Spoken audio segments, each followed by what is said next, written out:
Hello. I hope this is going here. It's a little bit of a challenge here in the beginning. I think this is going, so I know you're gonna let me know in the chat. How is everybody? How's it going? I also might have a little bit of problem with the chat here, the delay, but I need you to tell me if you can hear me and see me on the stream. So let me know here. If there, hey, Blazin, what's up, dude? How are you? How are you? Yeah, can you, hello, hello, Lake City Twin, uh, Graveyard Twin. What's up, Alex? How are you? That's, yeah, oh, great, and video is good. Okay, good, because I did something a little different here, and I was confused. Oh, good, that's good, and, there's some mercurial energy in this chat room. I'm seeing who's in the chat room, and I'm like, all right, that's good.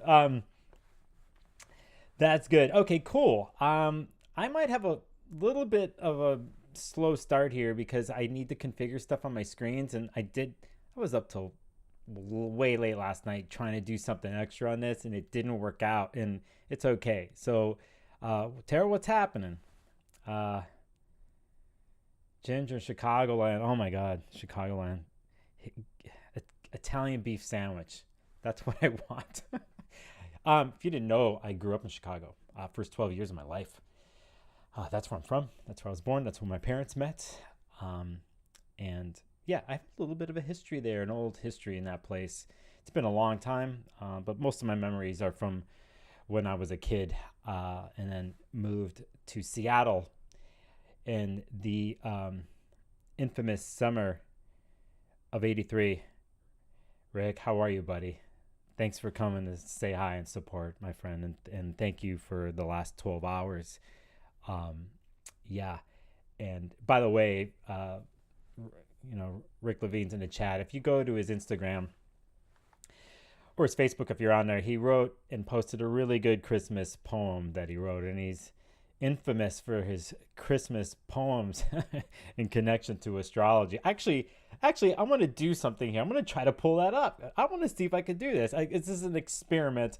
Let's see if I could do this. There. Oh, there. Let's see. And let's see if I could get it here. Oh, there it is. Hey, Ricky, how are you? There it is. There's his Rick's Jupiter poem. Thank you, Rick. Thanks for doing this. I've heard many of these things in person. And it was a good surprise to see this post because I know you got a library of this stuff, dude. So there you go. There's a good poem for you there. But yeah, so thanks for joining on in. I'm going to keep this here for a second. I'm going to let people come on in. Happy solstice, everybody. I appreciate the support, so on and so forth. Some of you were here last week when I did the impromptu test, and it went okay. And so I'm hopefully this one goes good. There's a lot more I want to do with this, but it's a type of thing where you got to go step by step. I'm also gonna do something right here in the background, and there I go with that. So I'm gonna wait for a couple more people to drop in, and I'll put the phone number up on the screen, and we'll go from there. I'm also gonna talk about a chart or two. Let's just put up the chart. Actually, I'm gonna put up the chart of when I did this because it's pretty much close to the solstice chart, which was what, 12-15 minutes ago or whatever.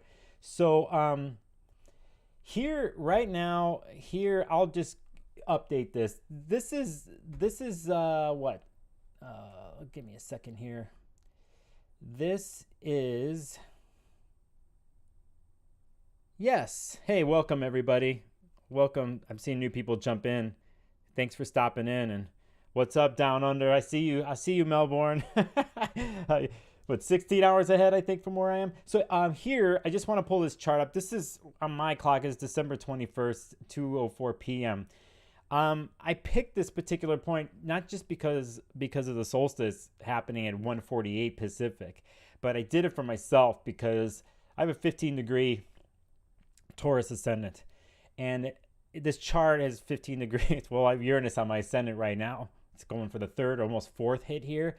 And I also did it because in this chart that you see here, and my annotator is not working here, so I'm going to get to that on next stream, but the midheaven in this chart here in Pacific time is at 25 degrees, 26, Capricorn. It actually hit 25 when I pressed the stream.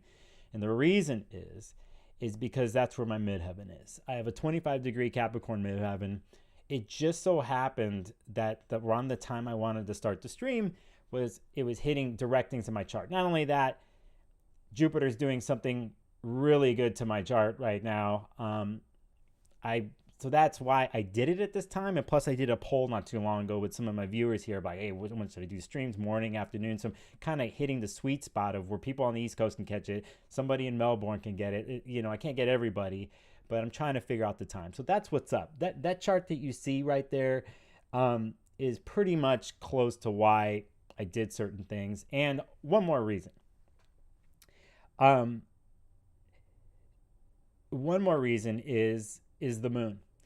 And, as you could see here in this chart, Mars and the moon are opposing each other right now, and will here during this stream. And I have Mercury in Gemini at 9 degrees. And so this moon is opposite my Mercury. So we'll see what gets set off here with my processing and with my speaking today. But those are some things. I just want to start off on a personal note about some of the things in this chart and why I did it here. So for those who have joined, and I don't know if you heard that is my other notifications phone thingy. So that's what's up.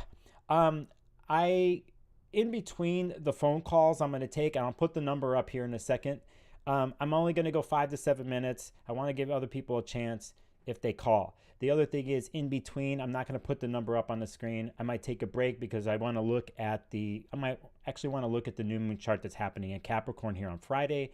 We'll talk a little bit about that chart. This is building up to there. We are in a balsamic moon phase right now. We're getting there. So this is the darkest, like Northern Hemisphere, this is the longest night, the darkest night. And not only that, we have, like, if you look here, the moon is in a balsamic phase. It's the part which is the phase before new moon. So that's the darkest moon phase. So we got a lot of this darkness, not only darkness, like bad darkness, like the darkness, the ending, the quiet place to get ready for something new.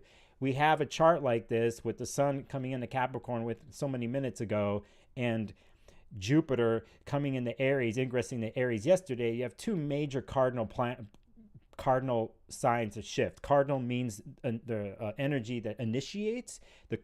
Two examples of a cardinal sign here, if you don't know, is Capricorn and Jupiter here in Aries. So there is this shift happening, this change, but we're still in a darker, longest night phase here. And then when we hit Friday, when the new moon hits, we get a little bit of a jolt, a little bit of a jump into the future, the wanting to push forward. And I'll get into that later, bringing up the chart. But yeah, okay, yeah, you heard the jingle. Okay, I don't know if the reason why I'm with my volume on the phone is so if someone calls, you're going to hear the ring. I have to decide whether I have to do that or not. But that's a quick thing here. If you aren't subscribed to my channel, please hit subscribe. I am 100 subscribers away from a magical 1,000 mark, which I'm going to try to hit within the next week. I got a bunch of videos I'm going to push out. This is huge for me. If I get 2,000 more watch hours, YouTube opens up the channel for me. I can do a lot more things here. But my main goal is to get 100 more people to sub on this channel, and I'll hit pretty much the top goal I set for myself a year ago. So I'm right there.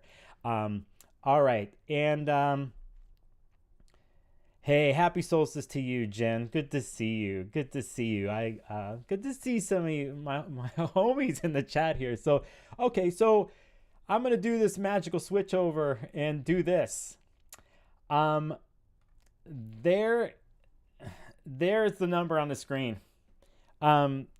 So I know all of you in the chat here. I probably know your chart. Whatever, and I have a different database here. So if you call, sometimes I want to give people a chance if never talked to me before or whatever. But there's a number. Whoever calls, and I don't have a system. I don't have a system, and there you go. This is the default ring. You hear this? I like this ring. Hello, this is Sparkles of Gold. You're on air. Who's this? I like this ring. And you got to turn down the volume. Yes. Hello. Hello. Nicholas here, Sparkles of Gold. How are you? Hi, I'm good, Nicholas. How are you? I'm good. This is a kind of the first big thing here, and you're like the first caller here, and Very excited. yeah, so thank you. I have some rules. If you didn't see them, I'm gonna just quick. This is for everybody else watching. People give me their first name if they want, but sometimes I prefer a fake name because we're dealing with some sensitive things here. So you don't have to tell me your name or anything like that. But if you want me to look at your chart, I could do it. Sure. And let me see here. Let me get myself set up here. So I'm known on the internet streets as Zen Wellness Space. Yes. Hi, Zen Wellness Space. Hello. And I'm gonna I can enter in your birth info if you're ready. I am May 23rd, 1988. Okay, hold on a second, because what time do you know? Yeah, 2:37 PM or AM? p.m. in Brooklyn, New York. Oh wow, you're coming from the deep place of history, Yes. place of culture, Yes. place of beauty, many different peoples from all over the world, an amazing history, a melting pot place, Know it. a somewhat gentrified place. Yes. Here, give me a second, because there's a lot of Brooklyns in my thing, and I don't know, I'm gonna pick Brooklyn Heights or something like that here as a part. Okay, so May 23rd, 1988, 2:37 p.m. I put Brooklyn Heights, New York. I think that's right, and calculate this. Okay, so first off, Oh. I don't know if you're catching up with me and you could see your chart on screen. Yeah. Yeah, but we got just to make sure, we got a Virgo rising at about 27 degrees here. And Yep. yeah, and the Gemini sun at 2. Okay, cool. And so you know how many Gemini charts I've done in the last 6 months? It's something that I did on YouTube on somebody else's channel, on Chris Brennan's channel. I have so many Yep. Geminis come my way or find me That's this how I way. found you. Say that again? That's how I found you. That's how you found me. So yeah, and it's fascinating too, because they're not just Gemini suns, they're Mercury and Geminis too, and so, and that's something that I have. So yeah, I'm okay. So I'm gonna just jump in here and tell you the first thing I see that just popped in my brain. And I'm starting a timer, even though I'm sort of not going by it, but I've got to practice. So Of course. one thing I see here off the bat has to do with March 7th, 2023, which is coming up here. And it's going to come up quick, actually. And it has to do with Saturn leaving the sign of Aquarius and entering the sign of Pisces. And so you have Saturn. Saturn will be entering your 7th house of partnerships.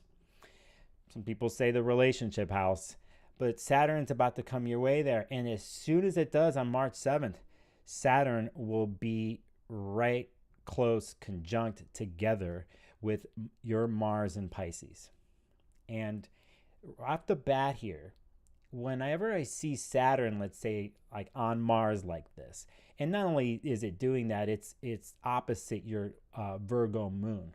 Okay, but when I see the basic thing of Mars or Saturn on your Mars, I see, and let me stop here by letting everybody know that Mars in the chart, to keep it simple, is how one initiates and takes action in the chart.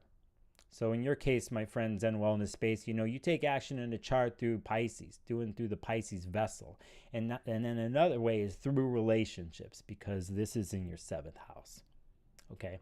So Saturn coming here in March is it could be like a clamp down on your Mars, and, kind of could be a suppression of the energy, or putting boundaries on the way you like to initiate through your Mars and Pisces. And so there's a slowdown happening here. And that's what Saturn does. Saturn rules time. Chronos rules time, in a sense, mortality too. And Saturn is going to be like, hey, I got some temporary rules here I want to put on your Mars. And not only that, in your relationship house. And that's going to happen for the next 2.5 years, because it takes 2.5 years for Saturn to move through a sign. Not only that, because it's opposite the moon in your chart, there's a story here about emotional content and emotional processing, and could find its way in a form of wanting to rebuild and reconstruct how you process it emotionally in your relationships and within yourself. And the reason why I say that is because the 1st house and the 7th house. So the 1st house is you, and then the 7th house is like your mirror, the world, how you relate to the world, but usually shows up through relating. Now that I said that, Zen Wellness Space, what do you think about that? I'm in for a ride. Yeah, you're in for a ride. Saturn gets a bad rap sometimes in astrology, and it does bring challenging situations. But I think because something like this, we as practitioners, whether you use tarot, oracle cards, astrology, we're looking, and when we see something, we're given a vision and a hint and a forecast and a path. And I think that's 50% of the battle. We have many people that come to us as practitioners and our clients who don't know anything like this path, and they come to us, and you can't avoid certain stories. But if we see the weather coming, right, then we can bring in the tools to help us. And I know you know this, my friend. So reminder. Thank you so much. And the boundaries, I think, as I'm elevating within my new relationships, and the Piscean ways that can be boundless. It's Saturn is helping me out here, so I'm appreciative of that relationship with Mars and Saturn. So thank you so much. Yeah, and that's a great attitude to have, by the way, because it can come across and. Again, Saturn's a tough one with people. I'm just saying this for others watching. And I do a lot of Saturn work with my clients. It's just, I don't advertise it, but I do. And I like to come up with tools and pathways for people. And I do follow-ups with clients where we could try to, deal with things in a practical way, tangible way, not just in one's mind, but eventually through one's body and into the material world. So, saying that, a couple other things I say, it's eventually going to, touch upon the other Pisces and Virgo planet. It's going to also affect your 2-degree sun, because it'll be squaring it. I didn't bring that up. I was trying to keep things simple here, but because you have mutable angles, all your angles will be affected for the next 2.5 years. So you have major shifts coming, and but knowing a little bit about you, I know you'll flow. Yeah, we'll try. Yeah, I know you do. Good. Yeah, I know you'll flow. So, thanks for calling and putting yourself out here. Super excited. I watched the replay of the first run, and I was like, I gotta get in the second time it goes around. Had the notifications on, and I'm so grateful. Thank you so much. Yeah, no, and thank you. And I'm gonna take things to another level here with you, because I just want to say and be real, because this is how I am. I'm a community-oriented person, even though I'm a loner and I have a secret life. Zen Wellness Space has a great YouTube channel and in IG. And I know you're on taking a break, but if anybody watching here now or later, go check Zen Wellness Space out. I know you're trying to do your thing, and we'll get back to cycling through. So blessings to you, my friend. Blessings right back. Thank you so much. Yeah. Appreciate you always. Thanks. All right. I'll see you. Well, there you go. So we got to thank her for that. Again, it's so interesting when you do stuff. I'm doing something like this, and you pull a chart up that's so relevant, that is affected right now, will be. That's just the magic of stuff. Um, uh, the magic of doing this. I don't think any astrologer out there, someone who's learning astrology, has been practicing for 10, 20, 30, 40 years. I think you always have that moment where where you have that mystery is in front of you, because you don't know you're about to get the birth info from somebody. You could see a million charts or only seen two in your life. You're about to get the birth info and you're like, what's about to happen? What am I about to see here? And it's never the same, and it's always different, and always, what pops at you first, that kind of thing. I get that's a rush. It's a little bit of a rush. I'm gonna admit it. I think a lot of astrologers do, or that, let's say there's a famous person, and we don't know their birth time, and somehow it's acquired. And then we get the birth time, and then you're like, I want to see what his rising sign is. I thought it was this. I thought it was that. Some actress is on the Oscar stage and they're accepting the Oscar. I already know. I don't really watch Oscars anymore, but I already know that there's thousands of astrologers like dialing in and trying to see if there's a birth time, or at least looking at the transits of someone's birthday. So there is that thing that anybody who's into astrology, there needs to be a word for that. Like, I need to maybe make up a word for that moment of mystery. This isn't a side note, but for years before, I was a professional photographer. I shot a lot on the streets. I was a street photographer, and I shot a lot of music in the 90s and early 2000s in Seattle. And I was doing it with an old school camera. I was there for the crossover into digital.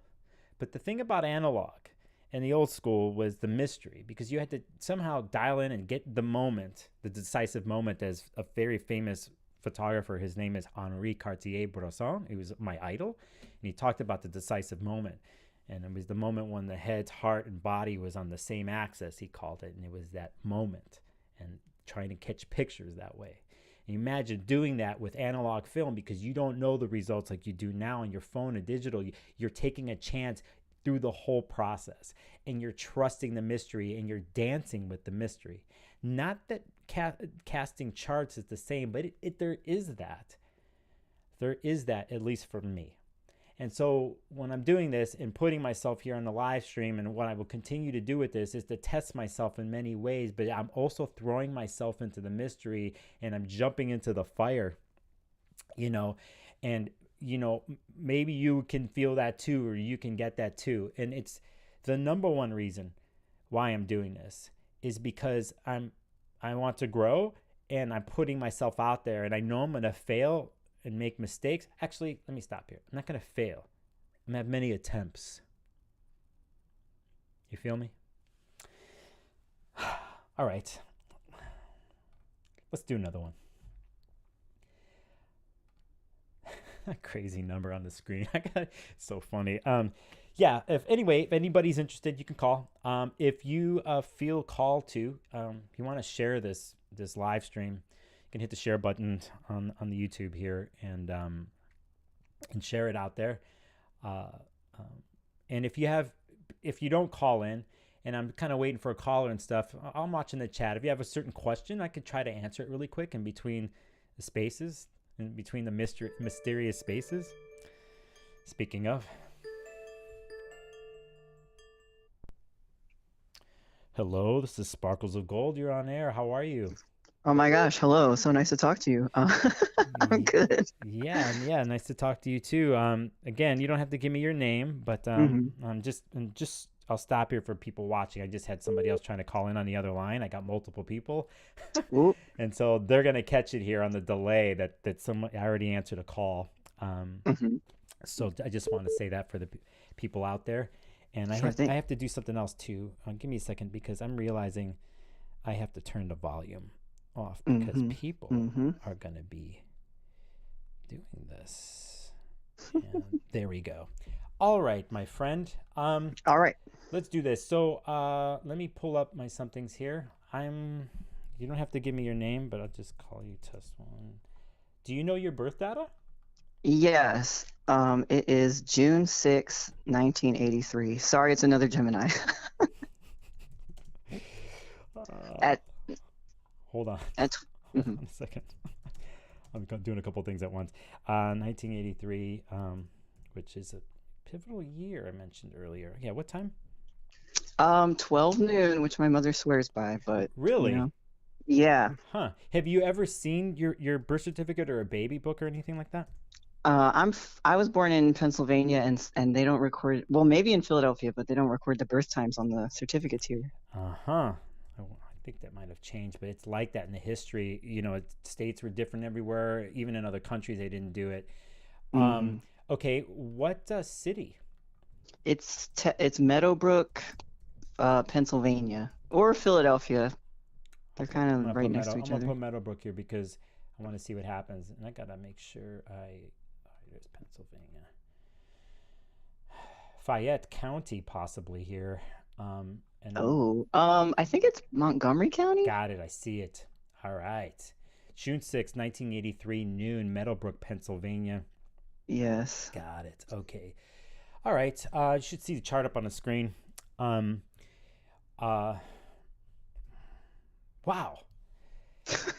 It's interesting because of the last chart, had mutable angles. And I don't know if you know what this means, but you have Virgo rising. So I follow a fair amount. I can follow a fair amount, but yeah, another Virgo rising, 10th house sun. Yeah. So so again, we got a little pattern going on here. Well, if you listened to what I said to the last caller, Saturn's coming your way. Okay. Yeah. Saturn's coming your way, and that's okay. You're gonna work that out. I'm just curious because I'm looking at your 7th house, and I'm like, oh, since we're on that trip, that story, I'm like, where's Jupiter in your chart? Because Jupiter ruling your 7th house. And go down to the bottom of the chart here and see Jupiter retrograde in Sagittarius, conjunct the bottom of your chart, the IC, conjunct together with Uranus, an interesting story of Sagittarius energy at the bottom of your chart. Yeah. And before we had the eclipses a year ago that started in Taurus and Scorpio, the eclipses were happening in Gemini and Sagittarius. You had your nodal return before that, which takes 18 and a half years for the nodes to come back to the same place the day you were born, right? Oh my God. Yeah. So like the sun takes a year to come back to the same place you were born, right? But the nodes, the north node and the south node, it's an 18 and a half year cycle. And so you recently went through eclipses, and so I know that because we went to the bottom of the chart here. Saying that, we also know, and if you don't know, it's okay. We also know that you're having probably the biggest focal point of this chart right now is you have Mars in Gemini. Oh yeah. Yeah. And so, as you probably know, and for those who don't know, Mars is currently retrograde in the sign of Gemini. It started its transit at the end of August. It's not going to end till spring. I think right now it is, let me check something out here. Right now Mars is at 11 degrees. It's already passed over your sun and your Mars. And so I got a question for you. Yeah. Top of the charts, 10th house deals with public reputation. You're going to hear career, but it's kind of like your public status. Fame is actually involved here. But, the top of the chart for those watching is actually the southern part of the chart, and it's the highest point of the day. So, our friend here gave us a time of 12 noon. So it makes sense that you're going to see the sun at the top of this chart. If he gave us midnight, the sun and Mars would be flipped. He would be a 4th house sun. Okay. Anyway, Mm-hmm. so that part of your chart has to do, the top has to do with reputation, how you're seen, what's on your metaphorical business card. Yeah. What's going on? I'm in the middle of trying to reconcile, like you mentioned earlier how you had a secret life and you're community oriented. So it's like maybe the past 10 years I had been trying to build up a sort, not quite a writing career because I'm like very anti-establishment at the same time and it's sort of confusing. But I was doing this one thing while working this job, and now all of a sudden my job, which historically treated me poor, paid me poor, was annoying, in the pandemic got way better. And now all of a sudden I'm like, oh, all the work I've done over the years at the job is finally turning out. There's people under me that are coming in and seeing the fruits of my labor. And I'm also realizing how many freaking things I've been trying to do all these years. And it was, nobody really talks about Mercury, I feel like, or the astrologers I follow on YouTube weren't talking about Mercury that much. So when you were on the astrology that other podcast, I don't know if we're dropping names here. Yeah, it's okay. And you were saying something about, or maybe it was one of your own shows where you talked about focusing and breathing. And I was like, this whole Mars and Gemini thing is about me I've been trying to take it easy and not overexert myself. I have chronic pain I'm trying to manage. It's like a whole thing. And I'm a writer and I work in communications. So there's all this stuff that I've been trying to hone in on and not burn myself out on. Yeah. That's been the focus of this time. Huh. Yeah. And, not just being a Gemini, your chart ruler is Mercury because you're a Virgo rising. So, Mercury's a focal point and your world always will be.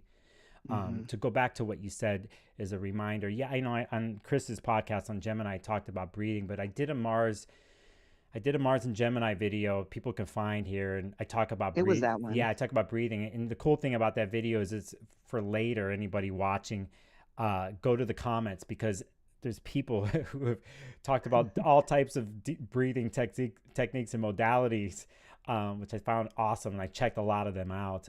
But yeah, I'll tell you, it's interesting here because I'm at the point of like, well, do I give you advice? I don't tell people what to do, but I'll give you just something that popped in me here. Yeah. I think, and it's funny, I use the word think here. But considering where your Mercury is and how it's connected to the Chiron in your chart, the wounded healer there, sometimes doing nothing is the best thing. And what I mean by doing nothing is like the brain has nothing. The brain has to rest. The brain has to clear itself out. And so there's that. That's one thing that's popping up for me because you're so Mercury influenced. Yeah. And if the top of your chart, certain things in your career sector and all that, there's all that going on. And currently Mars is going through there, there's a lot of this, there's more mutable scatteredness than ever. If one has the appearance of a 10th house sun, that they always have it together, regardless of the sign they do, there's a professionalism and a front face. But underneath, I think in your case, there's a lot more scatteredness going on because Mars being retrograde and will be here. And then when we hit January, when the station happened, we still have the other part of Mars and Gemini to go. I will tell you, and you're not going to see it in this chart here, but this is where I'm going to go with you right now. Okay. Is Saturn, currently in Aquarius, is running through your 6th house. And I'm all about regimens. I'm all about regimens and to-do lists in a way for mutable people. So I don't know what, and we don't have to talk about this now, but I don't know what your regimen is or what you have during the day or night. The things that keep you focused or at least ground you and ground your nervous system. And something I'm suggesting. It's something on a more regimented approach. Mind you, I'm not saying you have to pressure to do something because my Virgo risings are perfectionists. They want purity in everything that they do. So sometimes when they set goals up for themselves and things don't flow a certain way, they're going to do the inward pyramid, as I call it. And they will look at themselves and break themselves down and go, I didn't do this. I didn't do that. And then they get guilty and they beat themselves up. It's really real. Yeah. So we don't want that. We don't want that. So what what I'm saying is, like, first and foremost, part of that regimen, part of the regimen of the mind is to calm it, to find a clear space. And then when things are said, let's say, to oneself, there are things like, I'm human. I'm everything and I'm nothing. And what I mean is like, there's these amazing qualities and there's these things that I'm working on qualities. And they will always be there because I'm human. And saying that and coming to that place and looking at oneself, and I go, and all of it is I'm good. I'm a good-hearted, loving person. And to find that place within yourself, and to calm or to put the mercurial tangential storylines that one can come up with their head that things aren't real, so yeah, so just something to say here. I also want to say, before we get off here, I see the Venus and Leo that you have. I see the moon in Aries. This fire, you got fire in your chart, and you got some of that coming your way here too, with Jupiter coming through yesterday, and will be there for the next 5 months. Next year, just to let you know, Venus and Leo will be going through a retrograde cycle, which is rare. And I think that's actually to your benefit, because anything then fire is gonna hit the other fire parts of your chart. So listen, things might be a little funky right now, or certain with mine and stuff with the Mars and Gemini, but you got some other stuff coming your way here soon that's gonna give you that something in your life, that vitality push. Need that. Wow. So anyway, that's thank you for. Yeah, thank you. Yeah, thanks for talking and just let me riff and do my thing. And love it when love your style. Thank you so much. You're welcome. You're welcome. I'll see you. All right. Bye-bye. Bye. Hey, got so weird doing this. It's weird doing this. I'll tell you why. Give me a second. I gotta take a breath here. This is different than sitting with a client for 60 minutes or an hour and 15 minutes, because things breathe. And hell, I got another call. I just took a breath. Hello, Sparkles of Gold. How are you? I'm good. How are you doing? Good. I was just taking a breath, but I saw a phone call coming in. This is how it's gonna work. So. I'm sorry, I was trying to get in earlier and it was all busy, so I'm like, I better do as fast as possible. Yeah, and I'm noticing that, and it's gonna happen. I don't know how. I might have to have like a service, like part of the reason why I did this is because of the old school call-in shows on the radio. Right? On the radio. But mind you, there was a phone in front of them, and then, like, let's say there were 6 banks of calls, and you would see them all light up. So there was the the call you were taking, and then there was the 5 other calls that were waiting. Right. Right. I don't have that here, so it's like you're lucky you come through or not. So, but yeah. Anyway, I take a deep breath here. And you want to do this?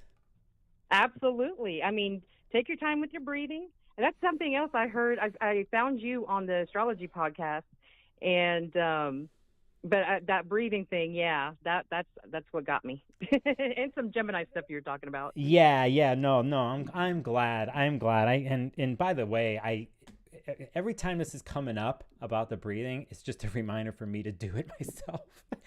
Right? to practice what I preach when I'm sitting here flipping out here when I'm not online, and this little weird attic that I'm in and what I've gone through in the last year of my life. I'm like, somebody just commented and it's like, thank you for talking about breathing. I'm like secretly saying, thank you for reminding me. I do that too. Yeah. Okay. So, let's go. Let's do this. And I've seen the chat, by the way. Thank you for doing that. And eventually, maybe I will need a call screener. Who knows? Maybe a mod in chat eventually. Okay. So, what's your birth date? My birthday is March 17th, 1977. What time? Do you know? 10:19 a.m. Where'd you get that from, by the way? My birth certificate. Mm-hmm. Okay. Where? Oklahoma City, Oklahoma. Uh-huh. Never been to Oklahoma. Don't come. I'm trying to leave. I've always wanted to check out Tulsa. I hear it's a good music town.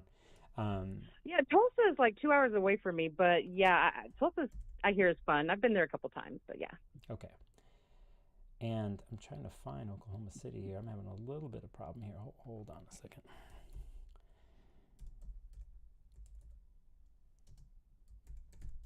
Did I spell? That's such an interesting spelling of just anything.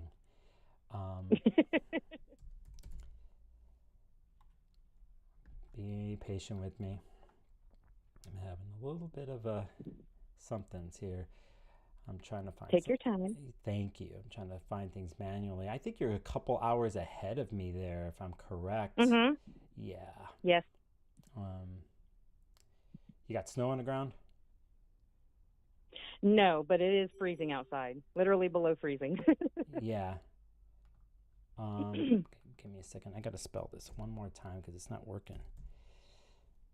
While you're doing that, by the way, I don't know if you know this or not, but you're just 100 subscribers away from 1K. I know it's there. I'm going for. It's funny. It's not coming up. What county were you in? That's Oklahoma County. Yeah. Why is this not? They can't get more Oklahoma than all that. Yeah. One more thing.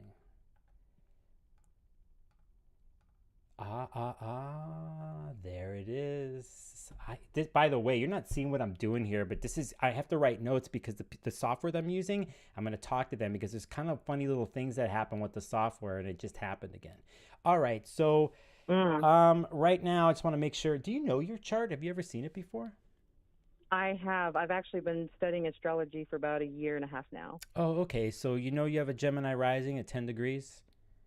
Well, I don't know much about degrees yet, but yes, I know my Gemini is rising. Okay. Yeah, okay, good. And plus, that's another way for me to confirm the birth time of March 17th, 1977, 10:19 a.m. in Oklahoma City. Yes. Yeah, okay, so, wow, there's somebody else in the chat that's from Oklahoma City, by the way. Or hey, that's in Golden there. Heart. Yeah, there's someone there. Give me a second. Okay, so as you know from the last caller, your Gemini rising has Mars in Gemini. You got Mars is on your rising right now. Retrograde Mars is on your rising right now.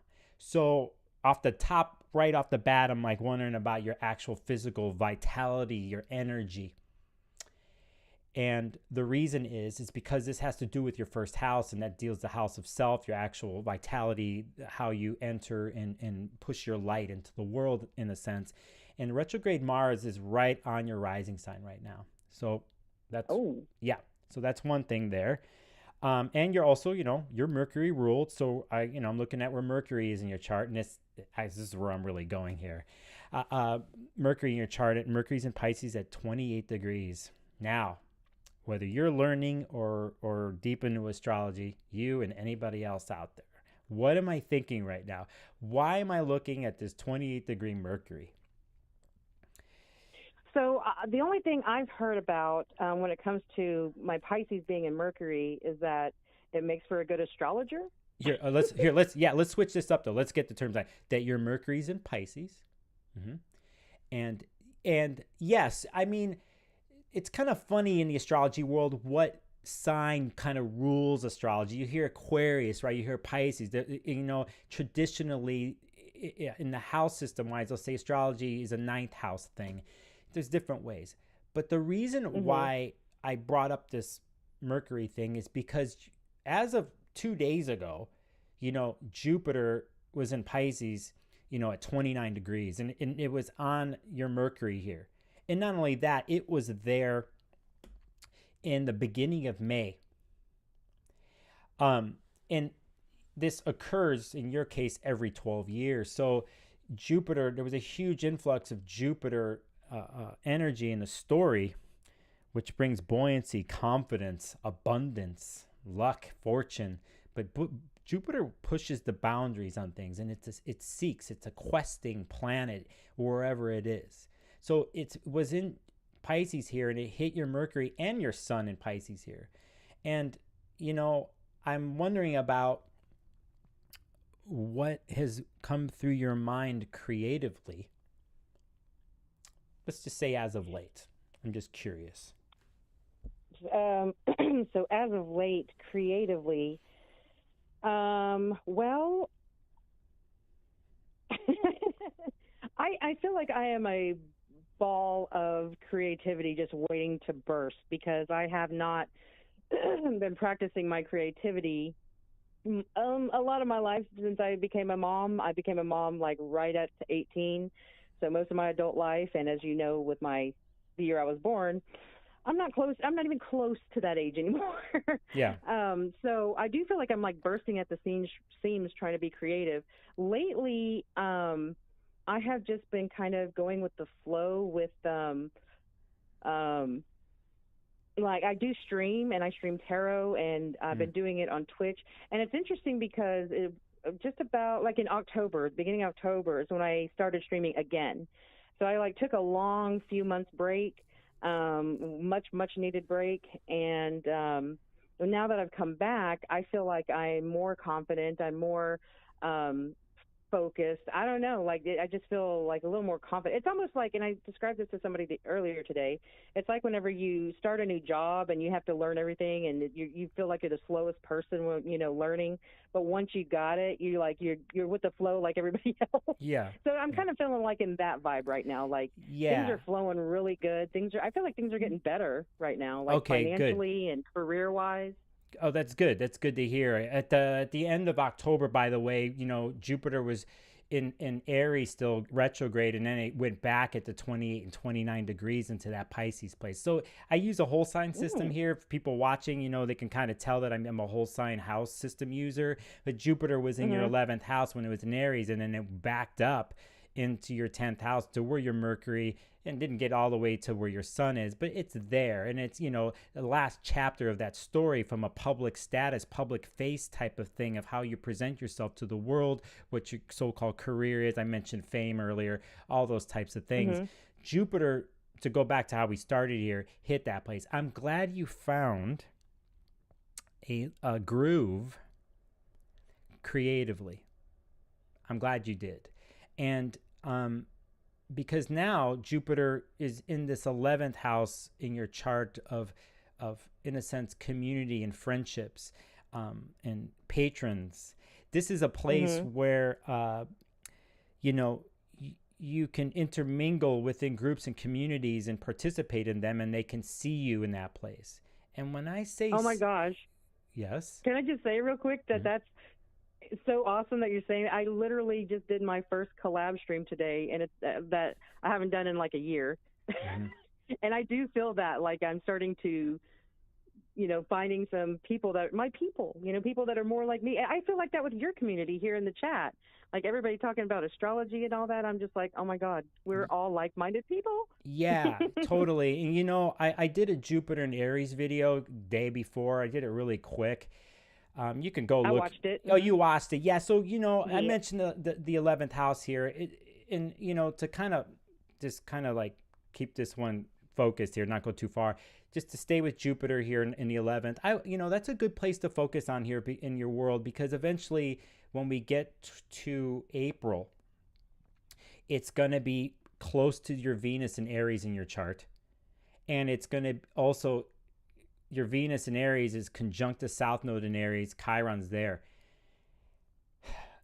I'm not going to go deep. What does that mean? I'm going to keep it just chill on that one. But I'm going to say, I'm going to say that this is huge, huge for you. I think here, and I don't know this story per se, and this is what I do in deeper client sessions, the type of way I can go to in this narrative, something that you and I or any other client could talk about. But I have to keep it chill because I can't go too far. But it's like because of time. But Jupiter's about to hit this part of your chart, and there's an old wound there.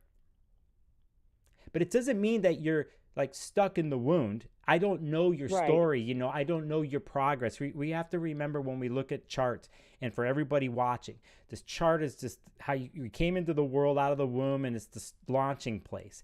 We grow. We grow from our chart. We grow some of the harder aspects in the chart. We grow and we learn. Some of them we never figure out. Some of them we do. So, you know, this is important. And I'm saying this as a practitioner that I don't know everything. I can't assume. I have psychic hits because I got some other gifts that I have. But, you know, we have to remember, I can't assume something. Okay. Right. So, but I know there's a story, an old story from when Jung passed about relationships and you being seen because because of where Venus in the South Node and Chiron is here. So what I'm saying to you to end this one is we want to see you, and I want to see you, and most of all, it's the talk of the Aries talk of like, I'm going to put myself out into the world. I want to see what might put your will, that fire, the core something of your 11th house, and that Venus in you, your worth and how you, what you, value you have, and you are of value. And we need to see you. We need to see your fire shining bright, especially in this area of community and people and so on and so forth. There's benefits that comes that way. And I think it's not just an airy story, you know, of sword and shield, because we have to have that sometimes when we put ourselves into the world for protection. And sometimes there's conflict because of one puts themselves into the world and there's others who don't like it, or they run up on you and challenge you. Okay? So the key is to find style and grace too in that way of putting yourself in the world, but at the same time you can't take any shit, and it's you and you first. So that's just something right there. Oh my gosh, thank you so much. I'm about to burst. Because this really aligns with a lot of the readings that I've been doing and getting, and yeah, Jupiter too. I know when we deal with the Wheel of Fortune card, is a Jupiter card. I've been pulling that a lot lately, but yeah, so do some research. You learn in astrology. What you can do here is go look to the last time Jupiter was in Aries, which was 12 years ago. And you could keep going. You can keep going 12 years back, like buy an ephemeris or look on some software and go look at the last time Jupiter was in Aries, and then go look at the last time it came close to your 24 degrees here in Aries, and you could find a story. If you keep going back 12 years, you see a thread, a deeper one. So you said 24 degrees of Aries? Yeah. So yeah, first thing you do is, you know, get use an app or go to astro.com and get your chart. And also I have a program. Oh, you got a program? Yeah. So yeah, get used to seeing where the degrees are and go look at the last times Jupiter in Aries hit that. Okay. Awesome. Thank you so much. I appreciate it. You're welcome, Oklahoma. Have a wonderful rest of your day. Yeah, you too. I'll see you. Thank you. Bye-bye.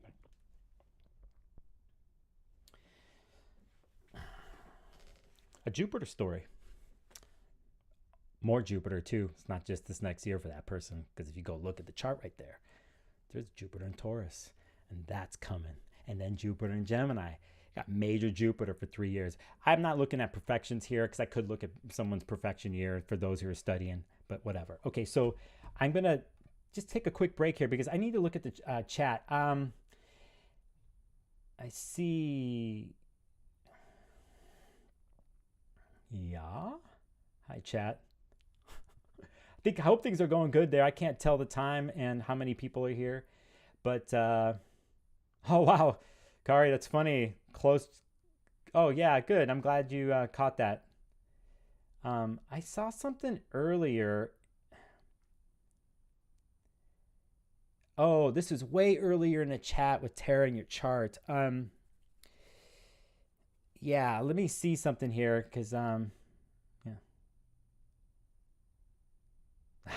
Hey Feng Shui, how are you? Thanks for stopping in. It's good to see you. I know the time difference is there and stuff, but I really appreciate you stopping by and appreciate your comments, by the way, on my posts. And a lot of you here, I thank you for whatever. I kind of funny. I didn't formally post about this on Instagram because I have a weird story going on with Instagram right now. So I posting on stories, but not a formal post. But I think after today, I just got to not give a damn and put it out there on that platform that way. So, yeah. And I'll do another poll afterwards and find a sweet spot of time. You can't get everybody, but I was trying to get the West and the mid part of the country, East Coast, and then catch the other parts of the world. Now, Europe, it's later there. So, if it's, people going to sleep, I might catch some people there. I have to figure it out. So, okay. So what I could do right now, because I don't, I know I had other people calling, and I need to go back into something here, and I'm going to pull a chart up really quick because somebody put some data in here, and I'm going to see if I can do this. And I don't know if you're still watching. And then after I do this, I'm going to put the chart up. I'm going to put the number up on the screen again. But yeah, I think it's Tara in the chat threw some info here, and I'm going to try to bust a move here and do this really quick. And if you're not there, you'll see it later, okay? And I'm seeing where you're from. Some logging town in the state of Washington, where Kurt Cobain is from. Tara, if you're still watching, I'm going to do this, and this is for later. So I'm seeing your birthday and blah, blah, blah, 514, blah, blah. I hope this is good. Tara asks in the chat, when will my fortune finances switch to a more consistent positive? And there's the chart. Okay, well, I don't know if I can directly answer this, but in a way, maybe I can. This chart, when you're looking up on the screen here, Tara, you're asking about fortune and finances, right? And when we look at money and resources, we look to the second house of the chart here, which in your case is ruled by Scorpio. We look to the other opposite part of the chart, which is the 8th house, which deals with intimacy there and the occult and mysteries and death. But something else, a couple other things are there, like inheritances and shared resources. How resources that you acquire from someone else, or they could be your intimate other, so on and so forth. So, these two go hand in hand. They're related to each other. So when you're having transits going through this area, there's something there. Not only that, Tara, you were born with Saturn and Mercury there. So communicating about resources and a clamp down on them and the withholding of them could be a story from the past, something that is lingering. It could have changed, but this is something I see here with Saturn and Mercury and Taurus at 15 degrees. And in the end of April, we're going to have another major eclipse that's going to happen in the Scorpio Taurus axis that's at 14 degrees. And it's basically hitting your money house and shared resources house. And there's a deeper, long story here. I'm not going to say karmic story because you got to be careful with that stuff. I believe in that sort of thing, but you have to go beyond that. It's a more modern way of thinking about the nodes.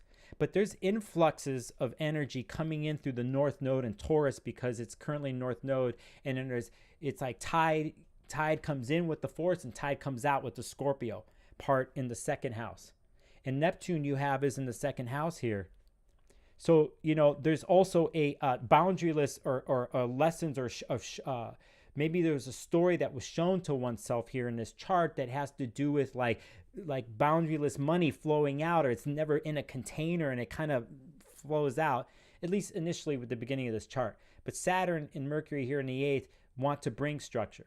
So that's just quick off the top of my head. If you're looking for a switch up or a change in this story, or when will it be, I definitely think the story really starts to kind of be done and play out after the eclipses that are coming up in spring.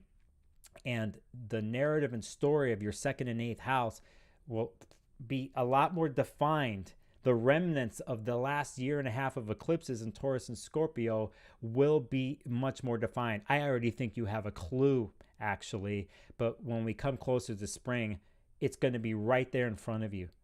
Whether it's literally dealing with resources or having to deal with a loan or a bank or somebody who's got something and they're the authoritative figure that holds the pocket strings, that holds the resources, Saturn in the 8th, that you're going to have to talk or negotiate. Or you become the authority. You take the reins, or you make the move, like, to get it. Not saying that you're not the authority or whatever, but I'm just saying.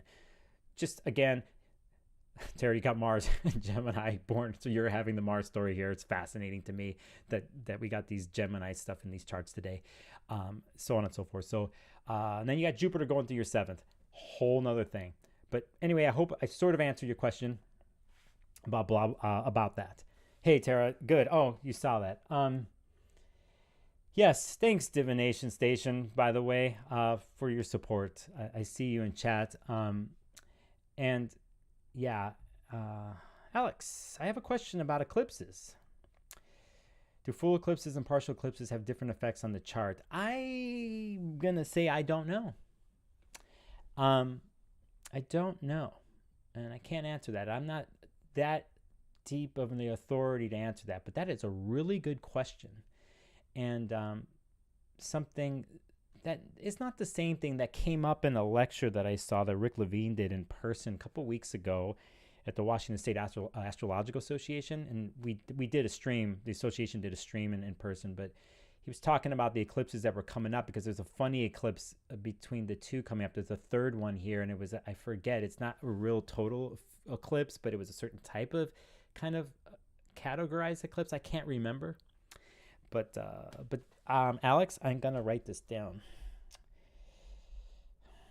to do research next time. Because, I'm going to tell you when I don't know stuff, because I don't know everything and I'm still learning. Eclipses questions. Partial, full. I mean, from an energetic standpoint, if you think about something that's more exact in your chart by degree, an eclipse, you're really going to feel it. Then it's off by a degree or two. It's less. I use tight orbs with eclipses, but something with full and partial, I'm not going to say anything to it per se, but I could see it maybe more chill to more intensified, possibly. So, yeah. I see. Oh, hybrid. Yeah. All right. Hold on a second. I'm just catching up with the chat, okay? All right. I could take another call if you want. I think I'm almost an hour in the stream, which is good. I can go a little bit more, actually. I could take another call. And... oh, yeah, I see. Okay, let me do this then. Let's take the call. But I have to do this, don't I? I have to do that and put the number up on the screen. So if anybody wants to go for this, they can. And I know some of you were calling earlier, and I saw you come through, and I'm sorry I couldn't get to you. Somehow I'm going to figure the system out down the line. And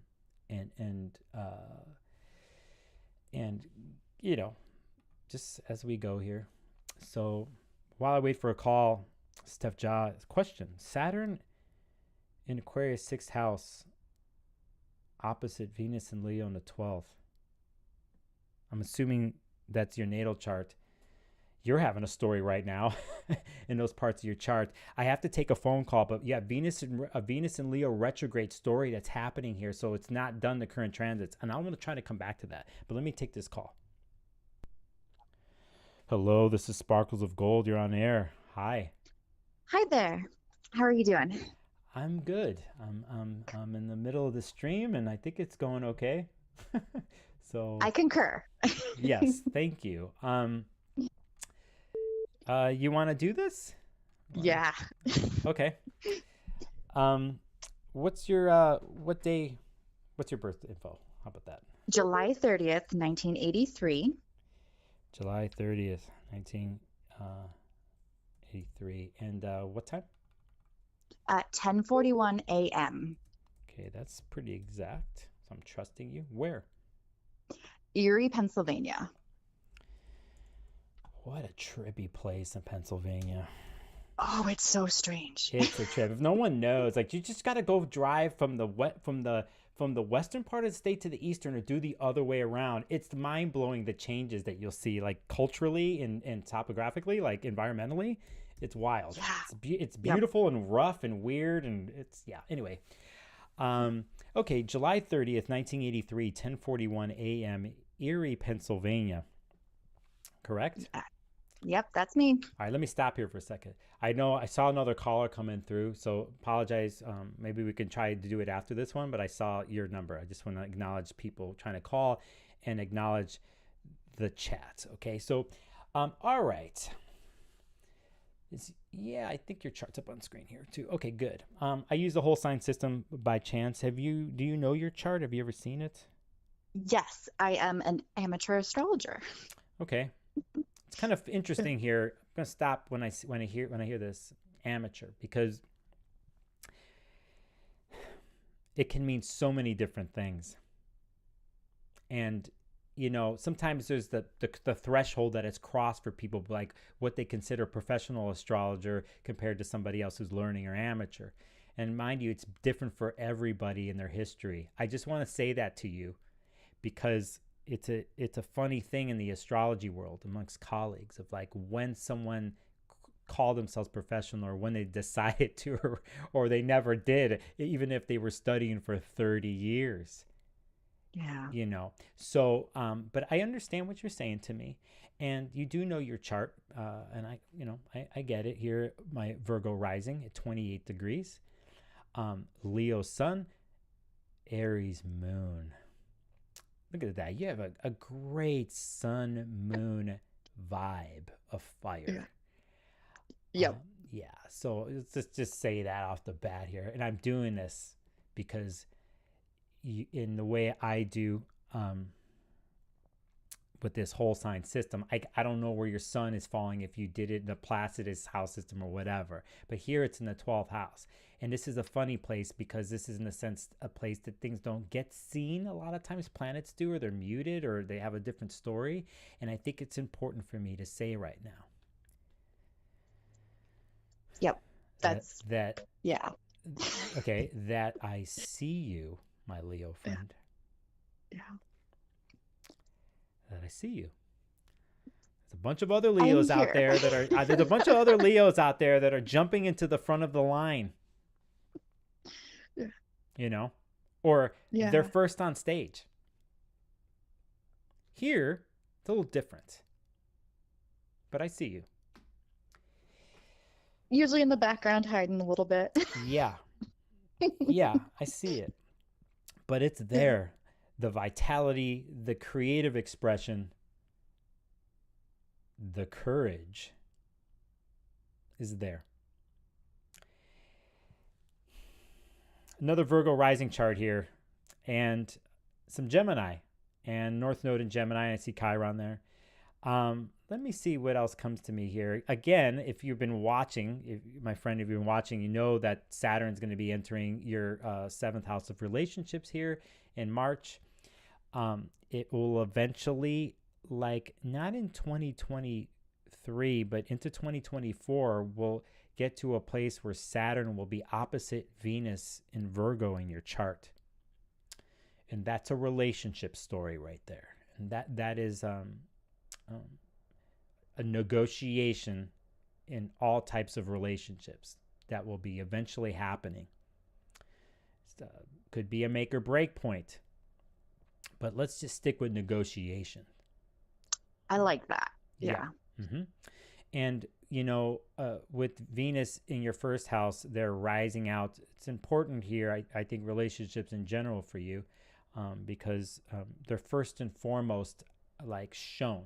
So just like we talked about your sun and your Mercury and Leo in the 12th, planets in the first we can see them, the world can see them, and you are presenting them whether you like it or not. It's like it's like a badge on you, we could see it. So yeah.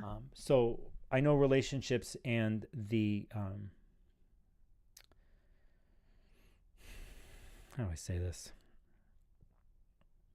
Wanting them to work and doing the work in relationships is important. I say that here because of Venus and Virgo. Got it. Okay. Yeah. Okay. And I tend to find relationships to be too much work. It's easier just to be by myself. Mm-hmm. Okay. You have mutable angles. So the Mars retrograde that's happening in Gemini. Obviously, it's affecting the top of your chart, but it's really affecting what home in the past is in ancestry and lineage. Do you know why I'm saying that? Yeah, that's the origin story I came in with was really extreme and very limiting and very different from where I had to go over these past couple of years. And literally everything had to be torn down and then rebuilt and torn down quite a bit. So yeah, as I mentioned to a caller earlier, the eclipses that happened before Scorpio and Taurus, they were happening in your fourth and 10th houses there, especially that fourth with everything you had there. You had a nodal return also. And currently Mars is opposite all that Sagittarius that you have. So you could look at it as career, home, mother, father. Those are the quick ways of looking at 10th and 4th and the bottom of your chart there. But yeah, there's a story there in that bottom of your chart. And, I see blasted out boundaries, not by you, but maybe there was a story of blasted out boundaries in the past. The reason is because of Neptune conjunct your south node, conjunct your IC, Uranus throwing in unpredictability. Nothing's necessarily grounded down there, at this chart. I'm not saying it's not like that now, but from your birth chart, we have boundarylessness going on in the fourth, and it all depends on the storyline, or so on and so forth. But Jupiter being there, Uranus, it's just a lot of energy flowing through that area.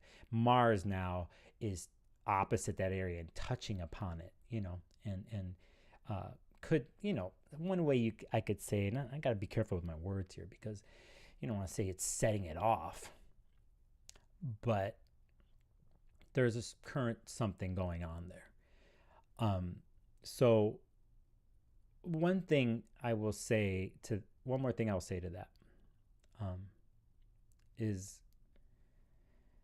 it's not the same thing as the other caller, but like I'm looking where Mercury is in your chart because your Mercury ruled, and Mercury rules that 10th house of Gemini, and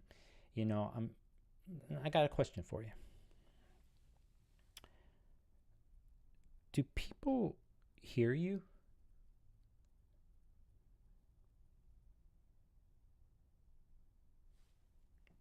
Are you there by chance? Oh, you phone might have dropped on me. Oh, yeah. Okay, I can't tell when you dropped on me. Nicole, did you hear what I just said? You could put that in the chat. I'm wondering if people hear you, and they hear what you're really saying. So, and I'm gonna watch the chat here because it's delayed, and you can call. I can actually call you back. Let me see if this works.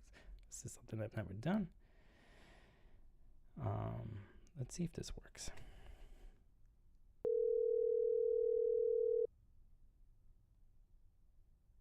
So I'm back. Hey, I'm looking at the chat right now and it says, no, people don't hear me. And like, isn't that wild that happened? I didn't even. Yeah. I can't believe that. Do you know what I'm saying when I ask you that? Yes.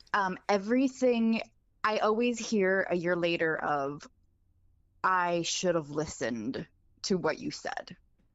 I get a lot of misinterpretation for things.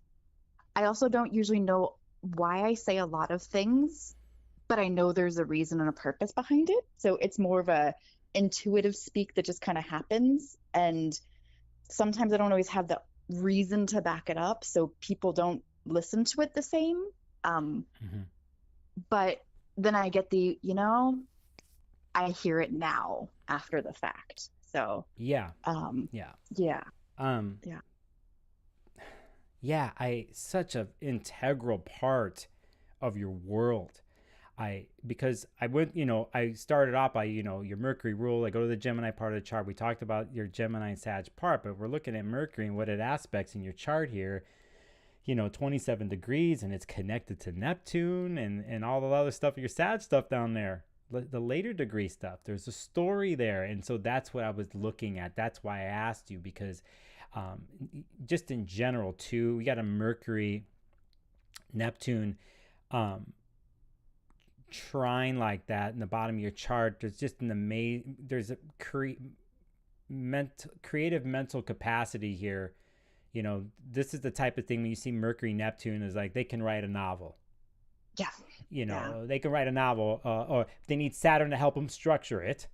But, or the other thing is the insight, right? That type of insight where Neptune and Mercury, the veil is thin, be able to cross over into those other places to pick the words out from that places and bring it back. So hence you'll say something and someone doesn't understand it, and a year later they're like, yeah, or, you know, or you're a vessel actually, and just things are coming through. You don't even know where they're coming from, but it's coming through you. You know, that type of thing. So I think that's a gift, by the way. Nicole, that's a gift. Oh, thank you. And you were spot on with the family stuff. I grew up in a religion that actually dictated a very different version of the world, and everything was prescribed. I was completely sucked out of traditional society. I'm going to call it cult tangent. So yeah, very much the world was like a Disney world. Like everything was kind of like set up theatrically and not real.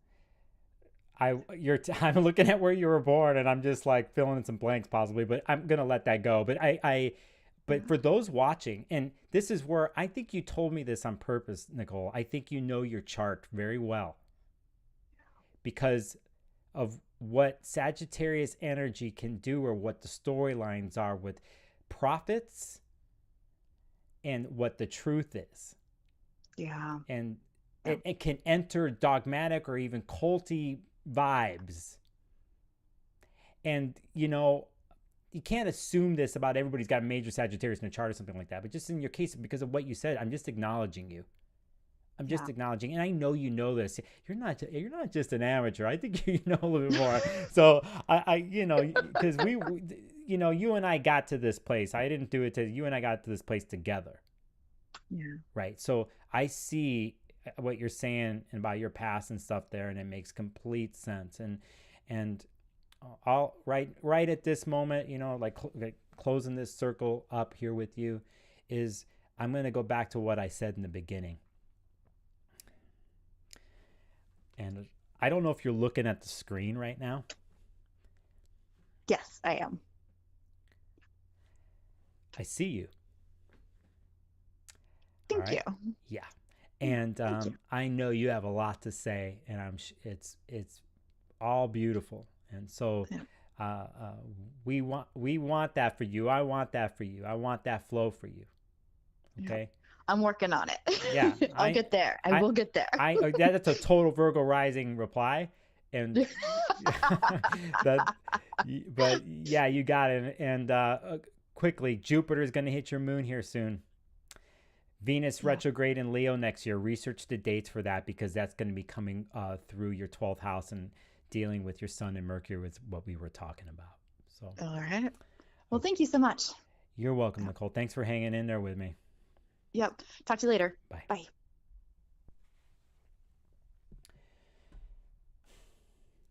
See what happens? You start saying something, some narrative, something, and it actually happens. It happens with clients all the time. And I think if you're an amateur, going to call you're learning, or me, I'm professional, but I'm always learning and always trying to bring in techniques. I'm going to be doing some more, bringing more counseling techniques here in the winter for myself, some other stuff. It's important to listen and talk with people. It's weird here because I'm doing this stream and I have to talk. I have a certain amount of time, but I'm trying to like get the flow of like, I have to have a conversation with people. You could study the chart. You could spend hours on the chart. You could do all different types of techniques. You could write your notes, right? But the magic happens with two people. Your chart, you know best. Whether you're currently have a couple spots that are challenging or you don't see, that's why we go to practitioners to get some insight. But really, a lot of times it's for confirmation of what already you know, or it comes up to the surface. So as a practitioner, you have to remember, like, things and you can feel confident. And then there's two important things. Are you listening? Are you talking? This is something I'm always working on, because the client and the person knows the best. They're facilitating and guiding, at certain points, and making the correlations and making the connections, and that's the magic. That's the thing. And I have to always tell myself this. I have to always, in sessions and readings, when I get I think I know too much. Doesn't matter anyway, because my chart, my life, the world, the universe puts me on my knees when I think I knew too much. So I've learned the hard way. But again, to allow things to happen, the space for someone to be themselves, to tell their story in a way, whether it's in 5 minutes or it's an hour. I'm just saying that's a huge deal for me. So yeah, I know somebody else tried to call from a certain number in Washington State.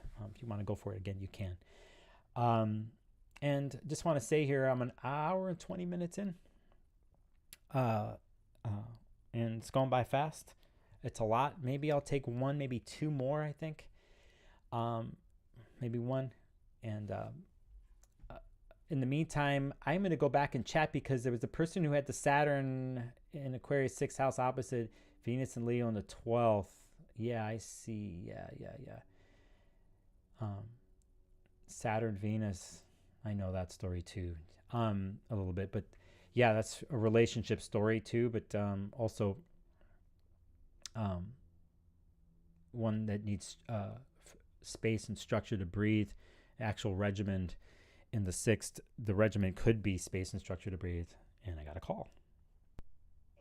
Hello, Sparkles of Gold. You're on air. How are you?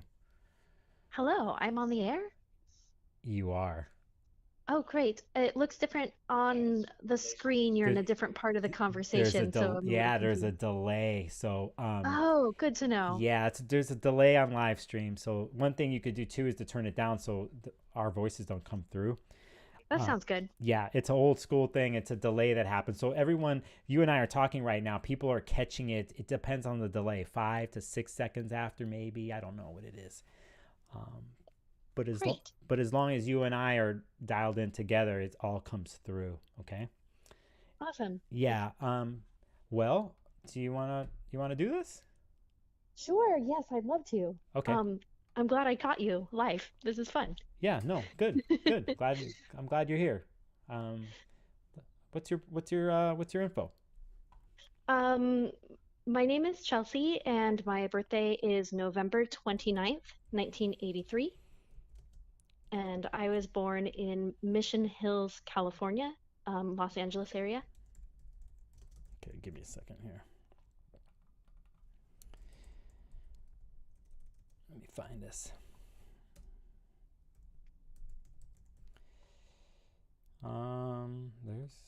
Can't see this on screen what I'm doing, but I'm basically looking up, cities and all that in the atlas. And what time were you born? Do you know? I was born at 8:23 a.m. 8:23 a.m. So let's get this straight. November 29th. I put 1083 here. That's 1983. It's kind of curious to go look at the 1083 chart. So November 29th, 1983, 8:23 a.m. Yes. Mission Hills, California. Yes, and there's another Mission Hills, California, so that's the Mission Hills in Los Angeles County. Have you seen your chart before? Do you know it? Yes, I do, and I'm familiar with astrology, and I've mostly looked at my chart with Placidus, so I'm actually more interested in getting the whole sign perspective. Okay, sure. Yeah, and it's kind of keep it simple on these things, but it's good that you do this, because I could switch it over to see where things go, and I can already tell by looking at your chart here, I know other people are watching here and like, oh, so you've got a huge cluster, going on here. And, I bet you, I already know some of it probably goes into the 2nd house or goes into your 12th. If I'm Placidus, it probably does.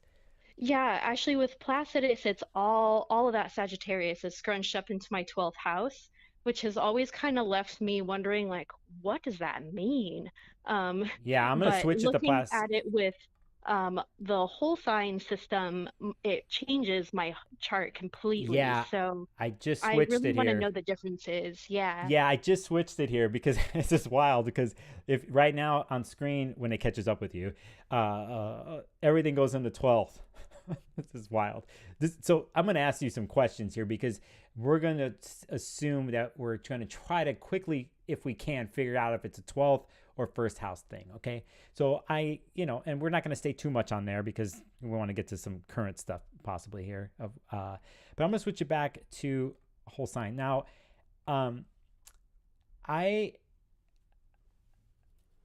Interesting. I don't know if you saw the caller before.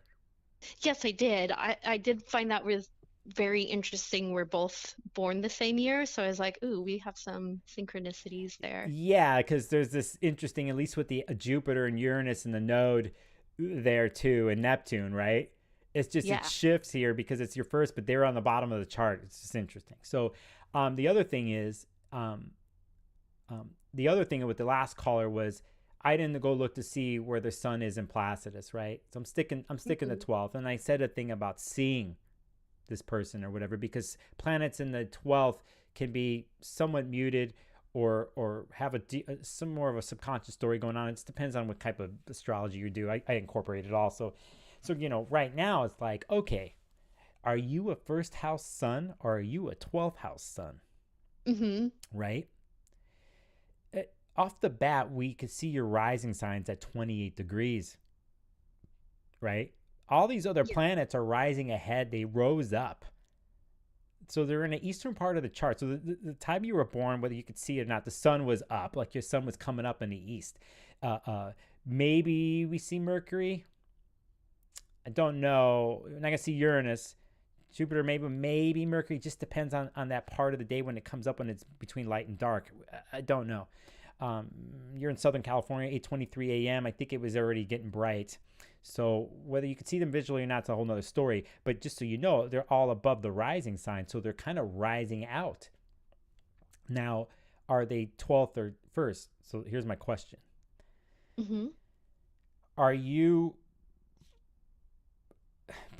This is a different do people see you question, but like, are you out in the world or are you hiding? That's funny. I've always kind of said to people, like I'm not sure if I'm an introvert or an extrovert. I'm a little bit of both. Like I like to hide and be alone in my house for a long time and work on art projects and get really into creating my own little world. And then I also like to go out in public. Like once I have this art project that I've finished, I like being out in public and presenting and performing. So a little of both. I have gone through periods where I'm extremely seen and also where I'm much more quiet and undercover.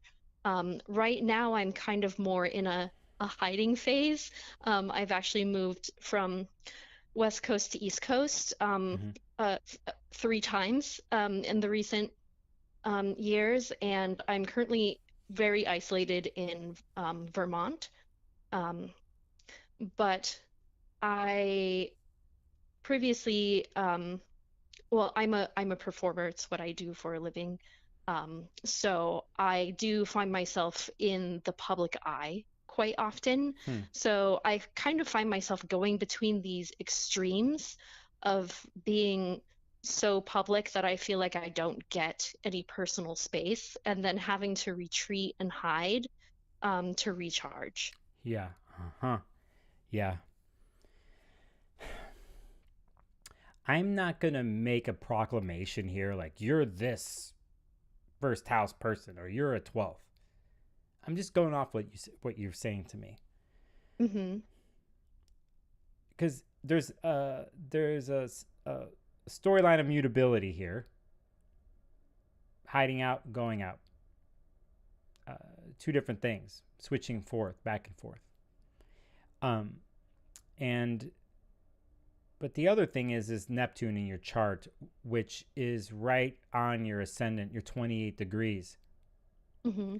And here, for some reason, I'm bringing this up because that's where, like, uh, you know, there's the no boundary thing that can happen, but it's like it's a first house thing, so you're taking in the world. And a lot of us, when we take in the world or we go out into the world, we have some sort of shell, I guess, or container that we're going into the world in a sense. That's what the rising sign is like, I'm wearing these glasses right now, and the lens here that I'm viewing them through is actually the rising sign. So I'm kind of viewing the world that way. I'm entering the world that way. I'm rising into the world that way, hence the eastern part of the chart. So there's that. But with Neptune being there, there could be a thing of no boundaries or no shell, or no, in a sense, protection in some ways. So things can creep in. Situations can creep into one's world. Mm-hmm. And vice versa, or you're absorbing other people's worlds or energy of Neptune being on the ascendant. So I'm just saying that off what you told me. I also, if we were to stick to this whole sign chart about groups and people and community and intermingling in those places, that's an 11th house thing. You know, your Mars and Moon in Libra are falling there. The midheaven in the whole sign chart is actually falling there. There's interesting connection to being seen here, and your Venus is there too. I'm sure whatever you do has amazing style and grace and beauty to it. I just know it does. Oh, thank you. Yeah, I don't even know. We don't know. People watching, we don't know. Don't even tell us, actually. Don't even say Okay, what great. it is. But it's there. Like, you know, it's there. So you know, I now I don't hone down and super dogmatic on rules. So I actually feel that some of this is 12th house, some of it's first. Like, it kind of, the traditionalists and the Hellenistic astrologers are going to see me right now, or whatever. They're going to, I don't care what they say. I love them too. I studied some of that and I incorporate some of those things. But I feel that it's just an interesting situation here where there is kind of a moving back and forth between, let's say, you can look at the 12th and the first here, you know. But first and foremost, all these planets, your sun is like the leader, the scout planet in a sense, because in Sag, it's the first body. Your sun's going out first. Then here comes Uranus, then Jupiter, then Mercury, then Neptune. If you're looking at the chart, you know, you're looking. So there's this thing of like, oh, here I am, Sag sun. But then there's a story underneath that of a south node in Sagittarius, which is, you know, affected by some of these other planets, and will have situations where it has to disappear or needs the space, you know, that type of thing. So anyway, that's off the top of my head. Okay. Very cool. Just because we started there, is this such an interesting chart. Now, as for something current, just to give you something for something current, obviously Mars and Gemini in your 7th house, in the retrograde that's happening there. Okay. You're just like three other charts in this call in today, where we know you went through eclipses a year and a half ago, or even longer than that, a couple years ago. But for me, I'm looking at Jupiter in Aries and what it's doing, or what it would do for the next 5 months, and how it's going to affect your Libra planets. You're going to have Jupiter opposing your Moon, Jupiter opposite your Mars, Jupiter opposite your Venus. So there's a huge influx of energy happening. In this chart, the way we're doing it, it's happening in your house of creative expression, children, like, you know, sometimes they say sex, you know, like where it comes out of there, like pleasures of life, you know, are happening in the 5th. Jupiter in Aries is coming in there. You have a major point of your chart, the IC, that it's there. So it's about you and your expression and you being seen, and how that is balanced with the rest of your world, or people, or in relationships, or those groups and communities that was talking about, because it's an 11th house thing in this chart system, right? So anyway, that's something there. What do you think about the stuff I said? Do you have anything that you're thinking or feeling? Yeah, things, of course, you know, I experienced some eclipses in the recent past, and honestly, things have been pretty topsy-turvy for me for a while. Like I kind of have a natural sense of wanderlust being a Sagittarius. Like I don't like to be too tied down. I like to experience new things a lot, but um, in the more recent years, I've really been wanting this sense of home and like just where do I need to go and what do I need to be doing um, in order to get my life kind of moving again and like flowing in the right direction. I feel like, I don't know, it's just been a pretty topsy-turvy for like the past, I don't know, 6 years at least. So I'm kind of wondering, I'm feeling like I'm coming into this transition period, like something's about to happen, and I need to be putting my energy in the right resources. And I'm not sure if what I'm currently doing for work is going to sustain me long term. Um, and I'm wondering if, it's time to kind of transition into something that will become a little bit more solid and long term. Um, as far as like career, money, just like being closer to family, like my location where I live, Hmm. kind of all areas of life kind of seem like I want something to be rooted and grounded a little bit more. Yeah. Okay. Okay. You know, um, some of the questions that you're asking and stuff, I'll be honest with you, like from a practitioner's point of view, it's something that I have to spend more time with. Mm-hmm. Like I don't see something quickly off the bat. There's something that I do, and I'll say it here in a second, but I just want to say like something like that, whatever. On my end, I'd take a look at a couple more things. I will say that you're having a Jupiter year. In more Hellenistic techniques, your perfection year, you're having a Pisces Jupiter year. In this chart, it's a fourth house Jupiter year. We just had Jupiter leave Pisces, but in general, on the screen, you can see fourth house. You have nothing there, but perfection wise, Hellenistic technique is kind of like the vibe of the year for you. Since your birthday until next birthday you're having a Jupiter Pisces perfection year, and it's your fourth house. So fourth house deals with home and so on and so forth, and the past and memories. I think if I were to sum things all up together, just quickly, if this is hard to do with only a certain amount of time, I'm really into Jupiter in general for you this year because of what I mentioned earlier of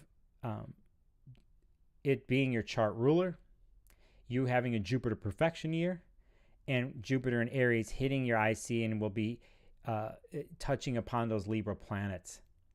So I think I can't exactly, and I'm not going to say in full confidence like this is going to happen, because with your particular case and stuff, I need more research, to be honest. But I feel that Jupiter is a major player in general. And if you're going to be asking for, petitioning for, seeking something, whether it's knowledge or it's something on a more ethereal thing, as in you're wishing for, this is it. This is it. I know my Sages can conjure up stuff. They have the Jupiter rule, like they could walk out the door just like the Pisces, and it's like it's gonna come my way. It's like this thing, it's gonna come my way. It's like this optimistic vibe of just like it's gonna happen. It's all good, and they're all positive. It's not like that. They hide the other part of it, by the way. I know a lot of Sages in my life. They don't show me the other dark stuff, but like they'll come in the room and cheer people on and give them the pep talk. That's for sure. So so saying that, I think it's there. It's just to pep talk to yourself, and Jupiter and Aries, I think here can give you a huge influx. Do some research. Right now in the chart, the way I do it, doesn't matter the chart system, but if you want to do some research, research what the IC means. Okay. Okay. So you're going to research the midheaven and then the IC, because that's where Jupiter is going to be hitting, and it touches upon rootedness. The IC is the bottom of the chart. It touches upon rootedness, and you're about to have Jupiter, you have the ICs at 16 degrees, and it's going to get close to there. Again, homework assignment for you. 2, research the IC. Second, like I told another caller, you can go back 12 years ago or go back and look at the last time Jupiter hit this 15, 16, 17 degree Aries part of your chart, and you might be able to see a tie-in to now. So I threw a lot at you. Yeah. You can always go back and watch this. Yeah, I plan to. That would be great. Okay, to end things, are you good? You all right with what we talked about? Sure. Yes. Yeah, thank you so much.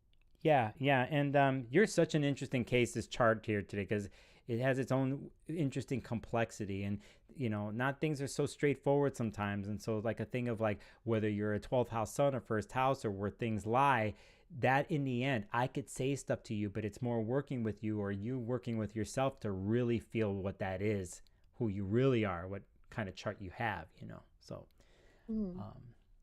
Great. Thanks for calling. Yeah, thank you for answering my call. I really appreciate everything. Yeah. Wonderful. Yeah, and good luck, okay? Thank you. You too. All right. See you. Bye. Bye. That's such a fascinating thing right there. Like, to me, it's almost like afterwards, I'm going to keep looking at this because it's just like there's a couple things. I mean, I can't see everything in 5-10 minutes. So, I have to be honest with that. But it's like, that's the deal. Wow. Well, you got some people still watching here. I want to do something. And let's see if I still have it. There it is.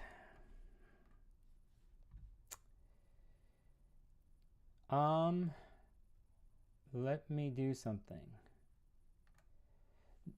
This chart here, this chart here is the new moon in Capricorn that happens on December 23rd. Can I do this? No, hold on a second.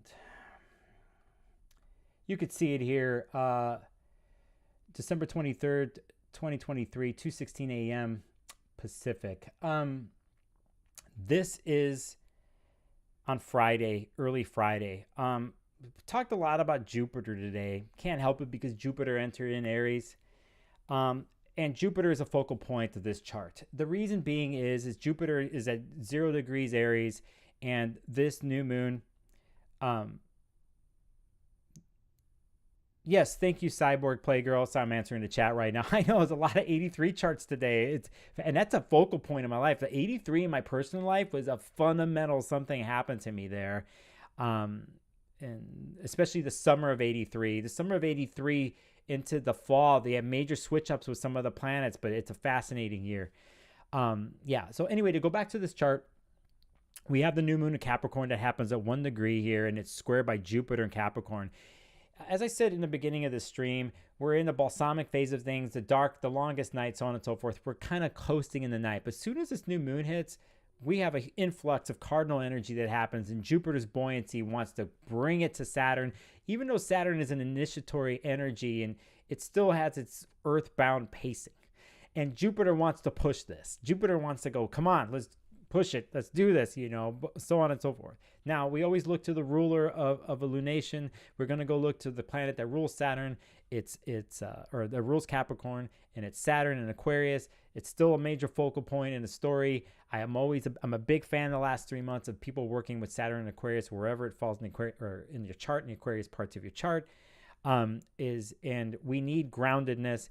I actually personally appreciate all the Capricorn planets of Mercury, Venus, Mars, the Moon, and the Sun being there. But with Saturn and Aquarius ruling it's not Saturn and Capricorn, but it's Saturn and Aquarius. It gives a little bit of breathing space, but we have tradition here in the end with Capricorn energy. Tradition, seriousness, practicality, straightforwardness, and communication and relationships. Jupiter is going to try to light a fire in some of this and will continue to light a fire once Jupiter starts to move forward and aspect other planets. So that's a quick version of this new moon chart. There's more to this one because, and here I'll just tell you just because people are going to be watching later. Yeah, Jupiter, because we have a Uranus trine Venus here that's happening this whole week, which is awesome. We have Neptune sextiling Mercury, which I talked about this in my podcast report. And we have Venus in this chart in Capricorn with the square to Chiron. But most importantly, you do have some positive aspects supporting this. It's not just Jupiter squaring the sun and the moon, but you have the Uranus-Venus story in the background here, which is still breathing life and breathing a other views, other viewpoints, other ways of dealing in relationships. The traditional form that Venus and Capricorn likes to do, Uranus and Taurus here in this chart is giving it a little extra side notes, a little extra spice, a little extra unpredictability that normally unpredictability for a Capricorn, they don't like it. They need to know what's going on. Things need to be set in stone so they can stop worrying. It's called responsibility, right? But Uranus and Taurus brings a little bit of juice, a little bit of electricity to Venus here. And we might see this during, if you celebrate the holiday weekend, where there's the seriousness, the darkest of the night, this and that, but a little bit of zip, a little bit of energy with Jupiter squaring this and then Uranus trining Venus. Mercury in Capricorn getting some creative flow, creative words, creative expression with Neptune and Pisces in this chart. That's all I'm going to say for that. Next time I'm going to have an annotator. Thank you for being here. Yes, Blazing Space, thanks you for the support, and thanks for being here for the whole stream, because it's really hard for someone to stick for a stream for an hour and a half, especially with what I'm doing, and I don't have a lot of visuals on the screen. Thank you. Thank you, everybody who came out today and just showed up. I'm going to do this once or twice a month, and I have some other things planned in the background with extra goodies coming here to give it a more visual experience, to touch your senses, and get better at what I'm doing too, talking to people. Yeah, and it did go by quickly. Alex, it did. I didn't even look to see how many people were here. I think it's 20 something, and I know other people are going to watch after. I'm going to add chapter markers to when people called here after I'm done, and then look at it, and then by myself and completely self-criticize myself and break myself down the way I do, and like, how come I didn't do this? I should have did that. Why did I say that? And go through that process, and at the end, tell myself I did an amazing job and I did what I did on the fly. None of you know my personal story, and you might not, but this means more than you can know, not just interacting with you and for those watching later, but on a personal level. What I've been through in the last year has been hard and challenging in so many ways. And this channel, my client work, people have come to me, what's been happening has been my rock, has been my thing. And I'm starting to show more of myself. And when I haven't been functioning and when I haven't been on point in my own little cave, I'm like, I got to do a video. I got to do a podcast. I have to keep going. Somebody out there might listen to it. Somebody is going to hear it. And somebody has. And that somebody's you. So thank you. Thanks for supporting me. Yeah, I got Saturn in the first. I'm going to be hard on myself. I'm looking at the comments. But that's who I am. Thanks, Kelly. Thank you. Thank you for showing up. Good to see you. Tara and Alex. Kari, thanks. Thank you all. I see you in the chat. I will, thank you, Kelly, for saying that. I know I didn't do any call to action. I'm supposed to say subscribe to my channel, but I think all of you are subscribed to my channel. But for later, for people watching, please hit the subscribe button. I need to hit 1,000 subscribers by New Year's Eve. I think I could do it. I got a couple of other videos I'm going to do. I do want to do something here before I did, because I set it up. What did I do here? I did, I did this. This is my website. Let's see if it works. you go to my website, you can hit contact me for an astrology reading there. I got my rates. I'll be changing them here soon, adding different things.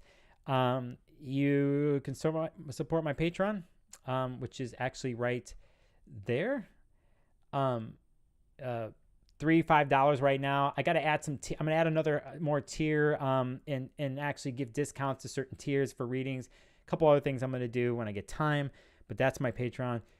I'm seeing more people in the chat. Thank you, Julian. I see you, CD Castle. Oh, thank you so much. Thank you for, thank you for that. It means a lot. So there's my my Patreon page. I sent a huge newsletter out today. I haven't sent a newsletter out in 6 months. I was promoting this. You can go to my website and sign up for the newsletter when you go there. And here's another place is my my links page, which you find on Instagram or on my website. You could see links to get a hold of me, my podcast, my Patreon, everything. It's there. And I got more things coming along the way. It's a lot of work. My goal is hit the 1,000 next week. And then I have goals for next year. I'm going to go big and take some more risks and more chances. So that's what's up. And let me switch this over. I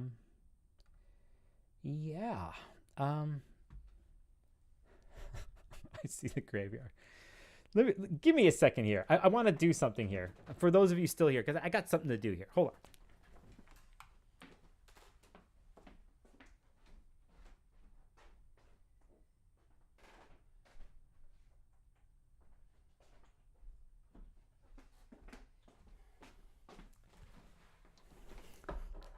I'm taking a chance here, and I'm putting somebody on the spot.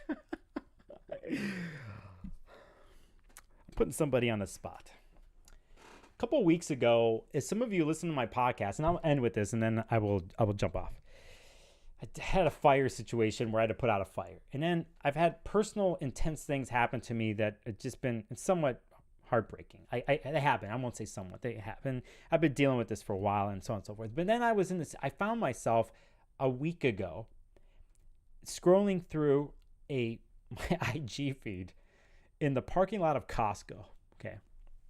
And, and I will show you the artwork too. So I'm going to profile two people here. So I found myself in the parking lot of Costco, and I saw something come up for Hekate honoring ritual about goddess Hekate. And it's something I've been learning, and she's entered my life.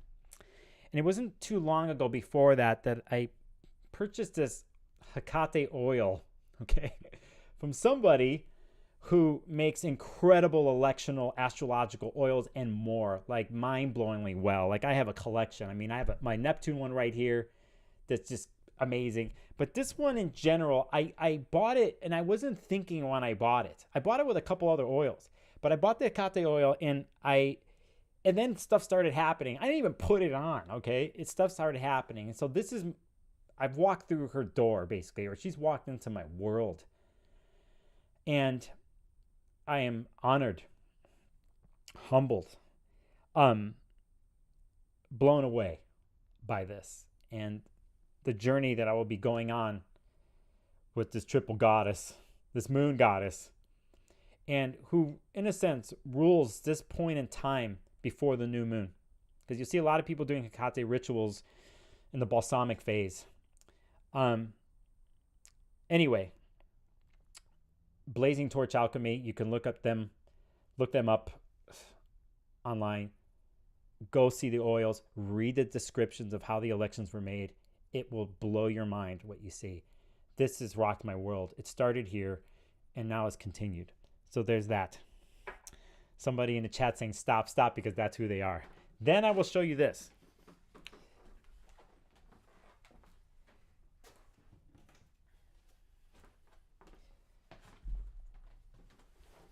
This is the type of stuff where only my people that I'm into are going to care about. This type of stuff doesn't work well for the algorithm on YouTube because people want give me the quick edits, give me the stock footage so I can stay this, and this isn't that.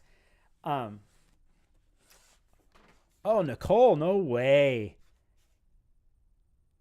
Oh, that's, yeah, Blazing Torch Alchemy. Just go there. You can find her on Etsy, but go to her main website and go support her on IG. But that's really cool. Okay, now here's another something. And this is the piece of artwork that I acquired recently. And this was actually done under a Saturn and Aquarius election from someone on IG called Sirens of the Spheres. You can find her. Incredible piece. This is, I forget the type of artwork. It's not just drawn. It's like, I'm not doing this justice, but it's like carved out and then printed. It's an amazing Saturn and Aquarius election. I don't know if she's got any left. Here, listen, Steph, this is what I'll do. I'm going to put up, I'll put up the website here. And why is it not up there? Helena, I don't see it, but I'm going to pull up the Etsy thing and I'll do it right here. Give me a second and I'll pull it up. Wood block print. Yeah, that's what it is. Mind blowing, just amazing. But be patient with me here because I want to pull this up. And let's see if I can, yeah, the print is incredible. And I'm getting another one. I'm not supposed to say what the other one is yet publicly, but I already put down payment on it. I need to make some money here. So I am, oh, there we go. Okay, so let's see if I can do this. I will put this up here. Okay, here's Blazing Torch's Etsy page. And this is where you can find the oils. I have a lot of these. The sandalwood wood here is dope. Okay, I'll be honest. The other one that was main factor in my life is the Airs and the Mars oils. Incredible. She's got oils related to the PGM. Here, I'll type one of my favorite ones. Here, this Airs one is just like, oh my gosh. Is so good, and you can read about how she elected this stuff and all that. She's no joke. She's my graveyard twin. And I also, not to create an idea of scarcity, but I will say that she's leaving soon. So if you're gonna order some stuff, do it in the next 3 weeks because she's taking a hiatus, and it might be a little bit more a different way of getting her stuff. But anyway, that's what you can find her on Etsy, and go find her. Yeah, it's Steph. You got it. Okay, cool. Yeah, that's the deal. So there you go. That's the end of this. Oh, good. It wasn't just about me. I like promoting other people who have helped me affect my life. I'm gonna jump off stream here. Thank you everybody for watching. I got more things coming too, book reviews, all that kind of stuff. I think I'm gonna do that on the next stream. I actually will have a middle part where I'm gonna do a book review with a different setup, but yeah, until next time, yeah, be well, happy Yule, merry Yule, happy solstice, and I'll see you on the next video.